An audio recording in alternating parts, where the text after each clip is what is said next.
প্রিয় বন্ধুরা, আসসালামু আলাইকুম। আমি এখন পড়তে যাচ্ছি হজরত বিলাল রাদিয়াল্লাহু আনহু এর জীবনের আরও একটা অধ্যায়, নাম আজাদে লাভ। হজরত বিলাল রাদিয়াল্লাহু আনহু এর ইমানের বল পরীক্ষা করা বোধহয় শেষ হইয়া আসিয়াছিল এবং তাহার মুক্তির দিনও বোধহয় নিকটবর্তী হইয়া আসিয়াছিল। সেজন্যই এইবারের নির্যাতন তাহার মনে বিষাদের পরিবর্তে তাহাকে যেন আনন্দই দান করিয়াছিল। তাহার মুখমণ্ডল দেখিয়াই বুঝিতে পারা যাইতেছিল। তাহার মুখমণ্ডলে যেন এক অপূর্ব স্বর্গীয় আনন্দ ফুটিয়া উঠিয়াছিল। দ্বিপ্রহরকালে প্রচণ্ড সূর্যের প্রখর কিরণে উত্তপ্ত বালুকারাশির উপর হজরত বেলালকে চিৎ করিয়া তাহার বুকে একখানা ভারী পাথর চাপাইয়া রাখা হইয়াছিল এবং সেই অবস্থায়ই তিনি উচ্চস্বরে পাঠ করিতেছিলেন, লা ইলাহা ইল্লাল্লাহু মুহাম্মাদুর রাসূলুল্লাহ। হজরত রাসূলুল্লাহ সাল্লাল্লাহু আলাইহি সাল্লাম পূর্বেই হজরত বেলালের প্রতি উমাইয়ার অমানসিক অত্যাচারের কথা শ্রবণ করিয়াছিলেন, কিন্তু তাহা যে এত অধিক নির্মম ও নিষ্ঠুর ছিল তাহা তিনি ভাবিতে পারেন নাই। সেই দিন কতিপয় সাহাবা আসিয়া হজরত রাসূলুল্লাহ সাল্লাল্লাহু আলাইহি সাল্লামের নিকট আরজ করিলেন, ইয়া রাসূলুল্লাহ সাল্লাল্লাহু আলাইহি সাল্লাম, আমরা উমাইয়ার বাড়ির নিকট দিয়া গমন করিবার সময় হজরত বেলালের প্রতি উমাইয়ার নিষ্ঠুর আচরণ দেখিয়া অত্যন্ত মর্মাহত হইয়াছি। তাহার প্রতি অত্যাচার করিতে করিতে কুরাইশ যুবকগণ শ্রান্ত ও ক্লান্ত হইয়া পড়িয়াছিল। তাহাকে একবার তাহারা কোরা মারিয়া সর্বাঙ্গ ক্ষতবিক্ষত করিয়া দিয়াছে। তদুপরি বর্ষা ও তলোয়ারের অগ্রভাগ উত্তপ্ত করিয়া তদ্বারা খসাইয়া দেহটা আর ছিন্ন ভিন্ন করিয়াছে। ক্ষত স্থান সমূহে লবণ মাখাইয়া যন্ত্রণা আরও বৃদ্ধি করিয়া দিয়াছে। ইহা ছাড়া প্রত্যহই তাহার পায়ে রশি লাগাইয়া তাহাকে বালকদের হাতে সমর্পণ করে এবং নিষ্ঠুর বালকেরা তাহাকে টানিয়া হ্যাঁচড়াইয়া যেখানে ইচ্ছা সেখানে লইয়া যায় এবং উহার দ্বারা নিষ্ঠুর আমোদ উপভোগ করিয়া থাকে। দ্বিপ্রহরকালে তাহাকে উত্তপ্ত বালুকার উপরে চিৎ করিয়া ফেলিয়া তাহার বুকের উপর ভারী পাথর চাপা দিয়া রাখে। রাত্রিকালে হাত পা বাঁধা অবস্থায় তাহাকে একটা দুর্গন্ধময় ও আলো বায়ু বিহীন অন্ধকার কুঠরিতে আবদ্ধ করিয়া রাখে এবং তাহাকে কিছুই পানাহার করিতে দেয় না। হজরত রাসূলুল্লাহ সাল্লাল্লাহু আলাইহি ওয়াসাল্লাম হজরত বেলালের এহেন দুঃখ দুর্দশার কথা শুনিয়া অত্যন্ত মর্মাহত হইলেন। তিনি চিন্তা করিতে লাগিলেন, কিরূপে ভক্ত বেলালকে পাপিষ্ঠ উমাইয়ার হাত হইতে উদ্ধার করা যায়। তিনি দুই হাত তুলিয়া আল্লাহর দরবারে প্রার্থনা করিলেন, হে দিগারে আলম, তোমার প্রিয় ও ভক্ত বান্দাকে কাফেরের হাত হইতে মুক্ত করার পথ উন্মুক্ত করিয়া দাও। হজরত রাসূলুল্লাহ সাল্লাল্লাহু আলাইহি সাল্লাম অবগত ছিলেন যে বেলালকে উমাইয়ার নিকট হইতে খরিদ করিয়া আনা ব্যতীত তাহাকে মুক্ত করিবার অন্য কোনোই পথ নাই। কিন্তু উমাইয়ার নিকট হইতে তাহাকে খরিদ করাও খুব সহজ ব্যাপার ছিল না, কেননা একদিকে উমাইয়া তাহাকে বিক্রয় করিতে সম্মত হইবে কিনা তাহা জানা ছিল না, অন্যদিকে সে বিক্রয় করিতে সম্মত হইলেও সে অত্যন্ত উচ্চ মূল্য চাহিয়া বসিবে তাহাতে কোনোই সন্দেহ ছিল না। কিন্তু তাহাকে খরিদ করিবার মতো অর্থ সংস্থান তাহার কোথায়? এইসব চিন্তায় তিনি নিতান্তই ব্যাকুল হইয়া উঠিলেন। পরদিন মুসলমানগণ তাহার গৃহে আগমন করিলে তিনি সকলকে লক্ষ্য করিয়া বেলালের দুঃখ দুর্দশার কথা ও তাহাকে মুক্ত করার প্রয়োজনের কথা বলিলেন। বলা বাহুল্য যে তখন মুসলমানের সংখ্যা মাত্র 10 থেকে 12 জনের বেশি ছিল না। আবার তাহাদের মধ্যে মাত্র হজরত আবু বকর সিদ্দিক রাদিয়াল্লাহু আনহু ব্যতীত অন্য কাহারই অর্থ সংস্থান ছিল না। হজরত উসমানের পিতামাতার যদিও যথেষ্ট ধনদৌলত ছিল, কিন্তু তিনি নিজেই ইসলাম গ্রহণ করার অপরাধে তাহার চাচার হাতে অশেষ নির্যাতন ভোগ করিতেছিলেন। হজরত রাসূলুল্লাহ সাল্লাল্লাহু আলাইহি সাল্লাম তাহার সহচর দিগকে বলিলেন, তোমরা যদি বেলালকে নিষ্ঠুর উমাইয়ার হাত হইতে মুক্তি করিয়া আনার কোনো উপায় করিতে পারিতে, তবে আমি অত্যন্ত আনন্দিত ও নিশ্চিন্ত হইতাম। বেলালের প্রতি অমানসিক অত্যাচারের কথা শ্রবণ করার পর হইতে আমার মনে বিন্দুমাত্র শান্তি নাই এবং চিন্তার অবধি নাই। অবশ্য এই কথা আমার অজানা নাই যে তাহাকে মুক্ত করিয়া আনিতে হইলে যে প্রচুর টাকার প্রয়োজন, তাহার ব্যবস্থা করা তোমাদের কাহারও পক্ষেই সম্ভব নহে। তথাপি আমি এই কথাটা এই জন্য জানাইয়া রাখিলাম যে যদি কখনো তোমরা কোনো সুযোগে কাজটা করিতে পারো, এই উদ্দেশ্যে। হযরত আবু বকর সিদ্দিক রাদিয়াল্লাহু আনহু নিকটেই বসিয়াছিলেন। তিনি হযরত রাসূলে করিম সাল্লাল্লাহু আলাইহি সাল্লামের বেদনা ভরা কথাগুলি শুনিলেন এবং তাহার পবিত্র মুখের দিকে তাকাইয়া তিনি নিজেও অত্যন্ত মর্মাহত হইলেন। তিনি দেখিতে পাইলেন যে মহানবীর মুখখানা যেন কালিমার আচ্ছন্ন হইয়া গিয়াছে এবং তাহার চক্ষু দুইটি ছলছল করিতেছে। হযরত আবু বকর রাদিয়াল্লাহু আনহু হযরত রাসূলুল্লাহ সাল্লাল্লাহু আলাইহি সাল্লাম এর হেন অবস্থা দেখিতে আর স্থির থাকিতে পারিলেন না। তিনি তখনই মনে মনে স্থির করিলেন, যেমন করিয়াই হোক তিনি বেলালকে মুক্ত করিয়া আনিয়া হযরত রাসূলুল্লাহ ও সাল্লাল্লাহু আলাইহি সাল্লামের মুখে হাসি ফুটাইবেন, তাহার মনের ব্যথা দূর করিবেন। তিনি হযরত রাসূলুল্লাহ সাল্লাল্লাহু আলাইহি সাল্লামকে সম্বোধন করিয়া বলিলেন, ইয়া রাসূলুল্লাহ সাল্লাল্লাহু আলাইহি সাল্লাম, আপনি দোয়া করুন, আমি যে কোনো প্রকারেই হোক বেলালকে মুক্ত করিয়া আনিব। হযরত রাসূলুল্লাহ সাল্লাল্লাহু আলাইহি সাল্লাম তাহার প্রতিশ্রুতি শ্রবণ করিয়া অত্যন্ত আনন্দিত হইয়া বলিলেন, হে আবু বক্কর, আল্লাহ তোমার সদিচ্ছা পূর্ণ করুন। তখন হইতেই হযরত আবু বকর সিদ্দিক রাদিয়াল্লাহু আনহু এর একমাত্র চিন্তার বিষয় হইল কিরূপে বেলালকে উমাইয়ার নিকট হইতে মুক্ত করিয়া আনা যায়। প্রিয় পাঠক পাঠিকাগণ, একটু চিন্তা করুন সাহাবায়ে কিরামের ইসলাম প্রেমের কথা। ইসলামের জন্য ও মুসলমানদের জন্য তাহাদের এই সীমাহীন ত্যাগ আর তুলনাহীন ধৈর্য দুনিয়ার অন্য কোনো জাতির ইতিহাসে স্থান পায় নাই। সারা রাত্রি হযরত আবু বকর রাদিয়াল্লাহু আনহু এর চক্ষে নিদ্রা আসিল না। তাহার মনে শুধু এই চিন্তায় ঘুরপাক খাইতে লাগিল, কিরূপে পাপিষ্ঠ উমাইয়ার নিকট হইতে তিনি বেলালকে মুক্ত করিয়া আনিবেন।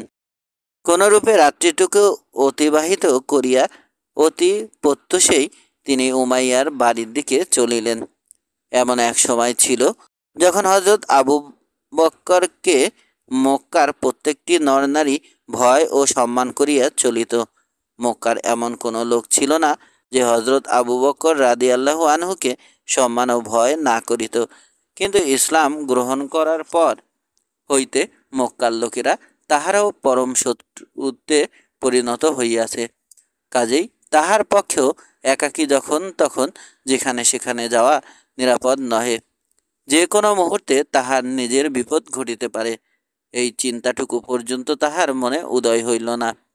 হযরত বেলালের প্রভু উমাইয়া ইবনে খলব হযরত বেলালকে নানাভাবে শাস্তি দিতে দিতে শ্রান্ত ও বিরক্ত হইয়া বলিল, বেলাল, তোকে যেভাবে মারপিট করা হইতেছে তাহা দেখিলে আমাদের শরীরও শিহরিয়া ওঠে।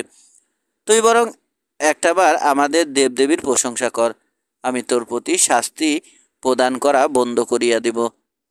হযরত বেলাল রাদিয়াল্লাহু আনহু উত্তর করিলেন, আমার মন ও প্রাণ কখনোই এই নির্দেশ মানিবে না, সে কিছুতেই আমার কথা শুনিবে না। এই কথা বলিয়াই তিনি আবার একটানাভাবে কালেমা তাইয়্যিবা পাঠ করিতে লাগিলেন। উমাইয়ার সহচরগণ হযরত বেলালের মুখে কালেমা পাঠ শ্রবণ করিয়া ক্রোধে অধীর হইয়া তাহার মুখে এমন জোরে আঘাত করিল যে মুখের খানিকটা কাটিয়া রক্তে মুখমণ্ডল রঞ্জিত হইয়া গেল। তথাপি তিনি কালেমা পাঠ করা ছাড়িলেন না। এইবারে উমাইয়া তাহার হস্তস্থিত চাবুক দ্বারা আবার এলোপাথারিভাবে হযরত বেলালের সর্বাঙ্গে আঘাত করিতে লাগিল। ঠিক এমন সময় হযরত আবু বকর সিদ্দিক রাদিয়াল্লাহু আনহু সেখানে উপস্থিত হইয়া বলিলেন, হে উমাইয়া, এই লোকটি তোমার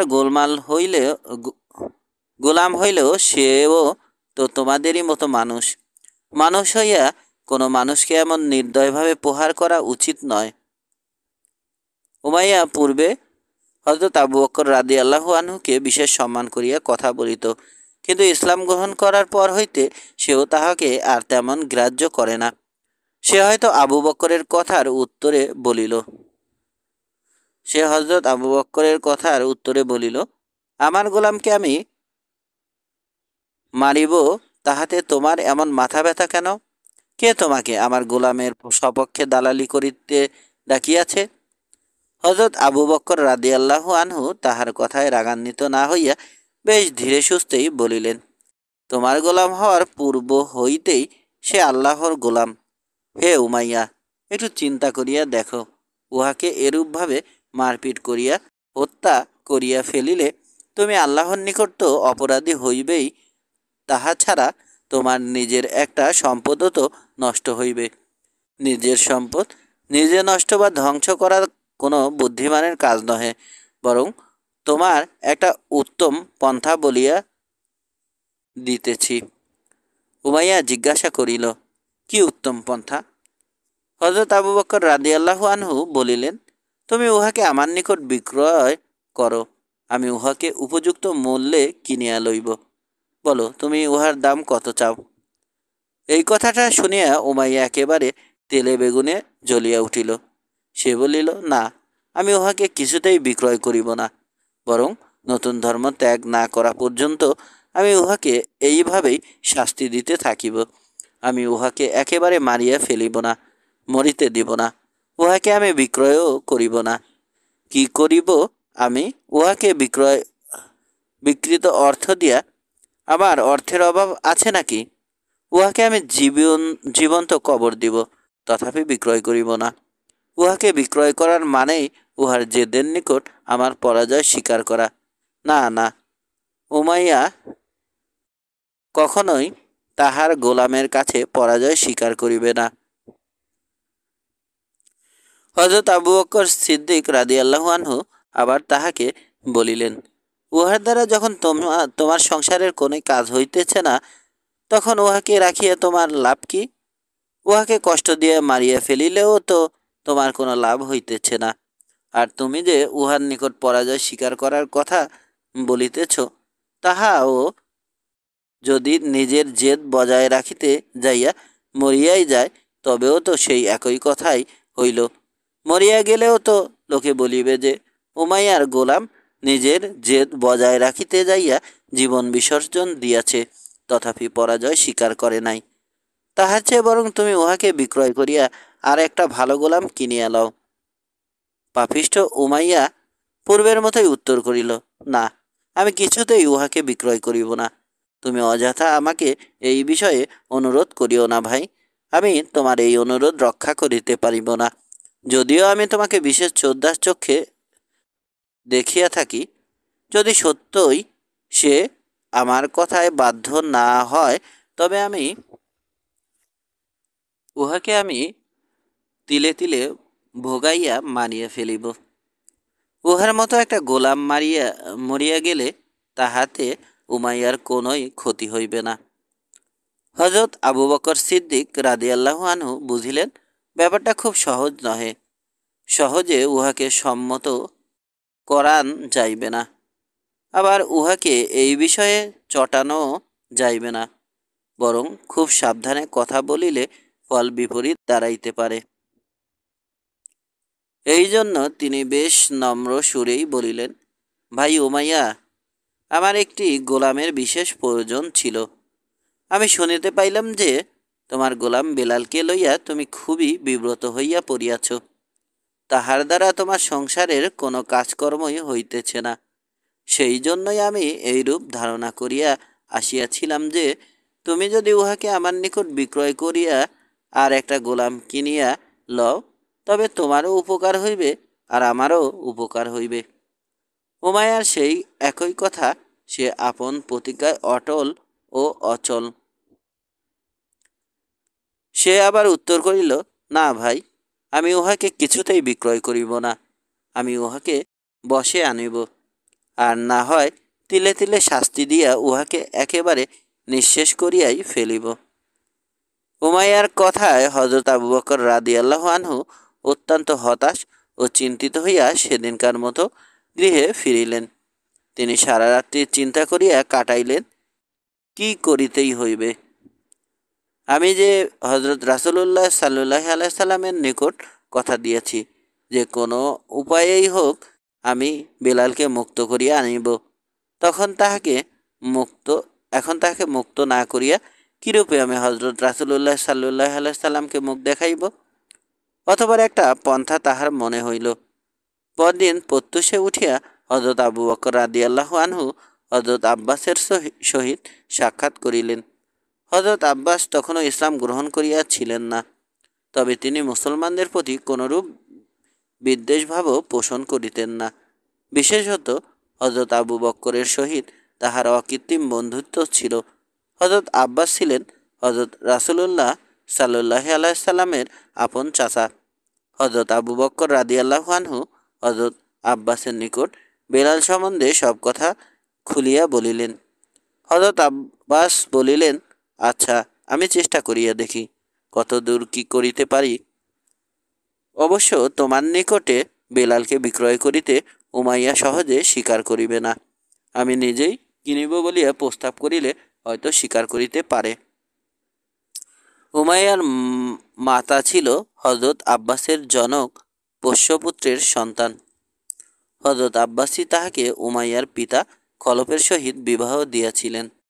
হযরত আব্বাস প্রথম উমাইয়াকে এই বিষয়ে কিছু না বলিয়া উমাইয়ার মাতাকে বলিলেন, আমি তোমাদের গোলাম বেলালটাকে কিনিয়া লইতে চাই। সে উত্তর করিল, শুনিয়াছি। সেদিন আবু বক্করও আসিয়াছিল বেলালকে খরিদ করার কথা বলিতে, কিন্তু উমাইয়া তাহাকে বিক্রয় করিতে রাজি হয় নাই। আচ্ছা, আপনি এখন যান, আমি উমাইয়াকে বলিয়া দেখি সে কি বলে। যেদিন হযরত আবু বকর নিজেই হযরত বেলালকে খরিদ করার উদ্দেশ্যে উমাইয়ার নিকট আসিয়াছিলেন, সেদিন হযরত আবু বকরের সহিত উমাইয়ার যেসব কথাবার্তা হইয়াছিল উমাইয়ার স্ত্রী তাহা সবই শুনিয়াছিল, এবং সেই দিনই সে তাহার স্বামীকে বলিয়াছিল, তুমি এইসব কি আরম্ভ করিয়াছ? বলো তো দেখি, কি লাভ হইবে একটা গোলামকে এইভাবে কষ্ট দিয়ে মারিয়া ফেলায়? তুমি তো বুঝিতেই পারিতেছ যে তুমি তাহার উপরে যত নির্মম অত্যাচারই করো না কেন, সে কিছুতেই মোহাম্মদের নতুন ধর্ম পরিত্যাগ করিবে না। অতএব তাহাকে এইভাবে নির্যাতন করিয়া মারিয়া ফেলিলে এমন কি লাভ হইবে? উহার দ্বারা তো সংসারের একটা কাজও হইতেছে না। তুমি তাহাকে কোনো কাজকর্ম করিতে দিতেছ না। হয় উহাকে স্বাভাবিকভাবে উহার ইচ্ছামতো ধর্মকর্ম করিতে দিয়া সংসারের কাজে নিযুক্ত করো, আর না হয় উহাকে বিক্রয় করিয়া আর একটা ভালো গোলাম খরিদ করো। হযরত আবু বকর রাদিয়াল্লাহু আনহু চলিয়া যাওয়ার পরে উমাইয়া তাহার স্ত্রীর নিকট এইভাবে তিরস্কৃত হইয়া সেই দিন হইতেই বেলালকে বিক্রয় করার কথা চিন্তা করিতেছিল। বেলালকে উপর্যুপরি শাস্তি প্রদান করিতে করিতে সত্যই তাহার প্রতি উমাইয়ার একটা বিরক্তি ধরিয়া গিয়াছিল, আর উহাকে লইয়া সারাদিন ব্যস্ত থাকার জন্য তাহার সংসারের কাজকর্মেরও বিশেষ ক্ষতি হইতেছিল। একদিকে হজরত আব্বাস যখন উমাইয়ার মাতার নিকট বেলালকে খরিদ করার কথা উত্থাপন করিলেন, তখন উমাইয়ার স্ত্রীও সেখানে উপস্থিত ছিল।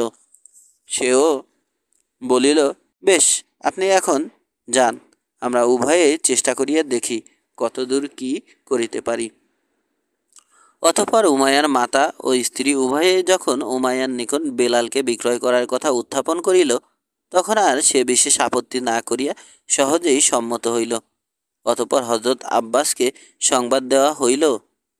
হজরত আব্বাস আবু বক্করকে সঙ্গে লইয়াই উমাইয়ার বাড়িতে উপস্থিত হইলেন।